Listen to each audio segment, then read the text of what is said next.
C'est marrant parce que on a fait la première du film l'année dernière à Cannes et le projet Isola est né à Cannes en 2014 où on présentait avec Yilin Yang déjà mon premier long métrage New Territories.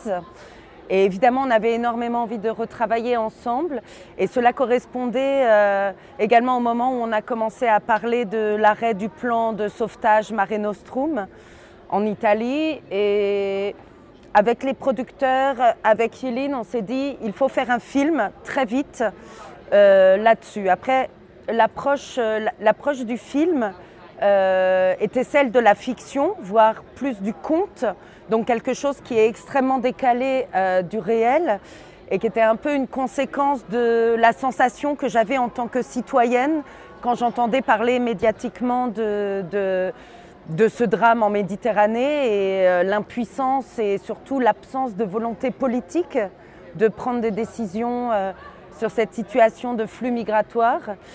Et finalement, la chose qui me frappait, c'est que à la télévision, dans la presse écrite, à la radio, les informations étaient noyées dans un tel flux d'informations, des images arrivaient, des images insoutenables qui étaient, si je parle de Paris, à 1500 km de Paris, et il y avait une espèce d'indifférence, c'est-à-dire les images, dans le cœur de ce qu'elles portaient, ne parvenaient pas à tenir leur rôle, c'est-à-dire de créer un déclencheur, de créer une empathie. Donc c'est vrai que le moteur du film, ça a été pourquoi on n'arrive pas à voir ces images, pourquoi on n'arrive pas à les recevoir.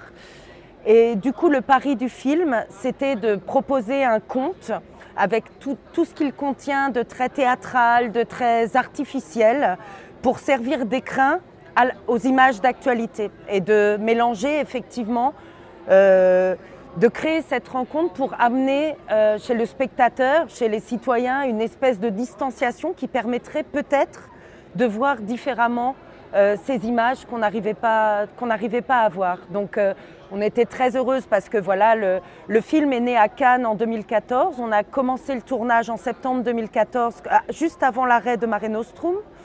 On a fini le tournage un an après, le temps de financer le film, parce qu'on a tourné avant les financements avec très peu d'argent pour garder le maximum de liberté et aussi pour se dire que ce film ne peut pas sortir dans 7 ou 8 ans. Voilà, les développements, c'est long. Et voilà, et le film est né de nouveau à Cannes l'année dernière et on est ravis d'être là. Forcément, ça fait sens pour nous. C'est beaucoup d'émotions de revenir ici. On a quitté Palerme il y a 1 an et demi avec les rushs du film et voilà, on est très heureux de venir le partager.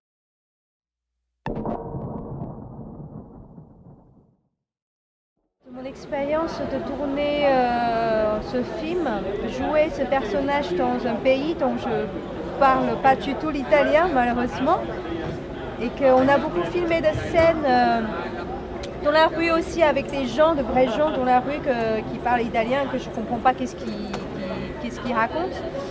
Et j'ai beaucoup joué aussi avec tous ces regards curieux qu'on braque sur moi, sur mon étrangeté. Par exemple, à Lampedusa, je sentais ça très très fort. C'est vrai que ma présence à Lampedusa, c'était très particulière. En plus, comme on voit dans le film, je ne m'étais pas habillée comme une touriste. En plus, j'étais enceinte. Donc je trouve que tous ces regards curieux, mais assez bienveillants, je trouve. Hein. Les gens sont très gentils. Je ne sais pas, est-ce que c'est le fait que comme j'ai bobino et les gens étaient hyper gentils avec moi, de regards curieux mais avec beaucoup de bienveillance. Et ça, je jouais avec ça aussi parce que le personnage, elle est aussi étrange dans cet endroit. C'est très, très curieux de la voir dans ce paysage italien. Même quand on la voit avec le débarquement des réfugiés qui sont étrangers mais très différents qu'elle, jouer avec cet étrange-là, ça m'a beaucoup nourri.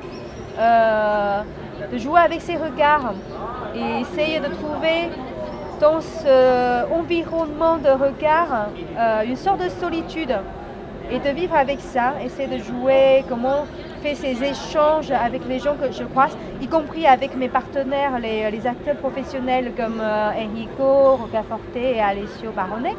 Je ne parle pas italien, mais eux, quand ils jouent avec moi, ils jouent en italien. Donc et avec Yacine aussi qui parle en arabe, bon, je ne parle pas arabe non plus, on essaie de trouver une harmonie dans la musicalité des langues. Donc on a énormément de travail en lecture, même si on ne comprend pas la langue, mais essaie de comprendre dans les fins de phrases. Et finalement, ça fait une écoute, ça provoque, ça invite une écoute plus forte chez les acteurs. Il y avait aussi l'idée de... C'était le début du film et l'idée d'entrechoquer toutes ces cultures et surtout une culture qui n'est pas du tout invitée dans la problématique migratoire là en Europe, donc orientale comme ça. C'était aussi d'imaginer qu'on était dans une île imaginaire après le châtiment de Babel et que les hommes étaient retirés, voilà, la langue leur était retirée. Donc on a beaucoup travaillé cette chose-là aussi pendant le tournage et on a essayé d'en faire un atout pour trouver un langage qui soit cinématographique, mais aussi entre les acteurs, quelque chose qui soit non verbal ou au-delà du verbal.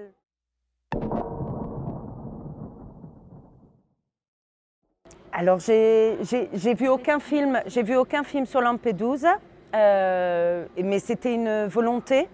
Je n'étais jamais allée en Sicile, je n'étais jamais allée en Italie du Sud, je n'étais jamais allée à Lampedusa et il y avait quelque chose, j'avais déjà expérimenté cette manière de tourner en Chine et à Hong Kong avec mon film précédent, c'est d'arriver en étant complètement illégitime et d'arriver avec un esprit qui peut déranger, parce qu'un esprit un peu guerrier où on va voler des choses, mais je voulais vraiment garder le regard absolument neuf, donc de la même manière que les acteurs sont projetés dans cette réalité, moi en tant que réalisatrice je me projetais dans cette réalité et je travaillais avec des émotions brutes de ce que je ressentais.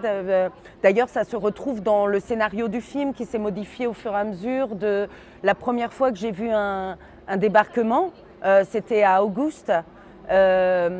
J'étais tellement sidérée, tellement de voir des milliers, c'était des Érythréens qui arrivaient.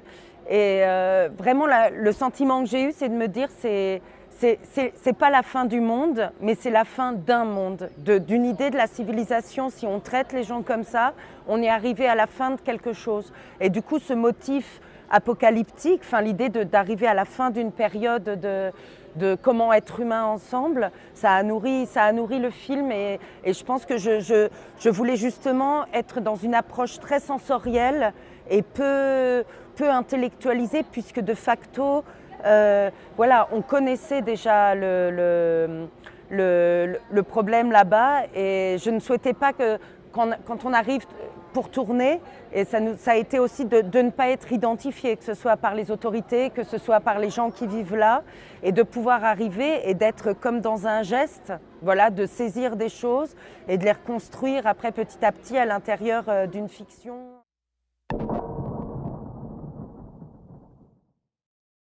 Je ne suis pas née en France du tout. Quand je suis arrivée en France, j'avais déjà 22 ans. Donc je ne suis pas née et je n'ai pas grandi en France. Donc je pense que c'est pour ça aussi les histoires des immigrés, ça m'interpelle beaucoup. Bien que j'ai la chance que j'ai quitté mon pays natal, Taïwan, c'est ni pour des raisons politiques, ni pour des raisons économiques. C'est vraiment purement des raisons personnelles et que je suis très bien accueillie en France. C'est là où j'ai réalisé quelque sorte un rêve caché d'enfant d'être comédienne. Mais le fait que comment les gens ont choisi ou volontairement ou involontairement de quitter leur pays, leur confort natal, c'est un sujet qui m'interpelle beaucoup. Et je trouve, comme dit Fabiani, il y a une indifférence générale de la société européenne dans les pays qui n'y a pas, entre guillemets, qui n'y a pas encore de gros problèmes sociaux, politiques, que les gens sont encore très installés dans leur quotidien. Je pense que les gens ne se rendent pas compte qu'aujourd'hui, avec tous les problèmes qu'on pourrait avoir déjà climatiquement ou politiquement, je pense qu'on n'est jamais à l'abri de devoir un jour quitter son pays natal. Et cette indifférence me choque.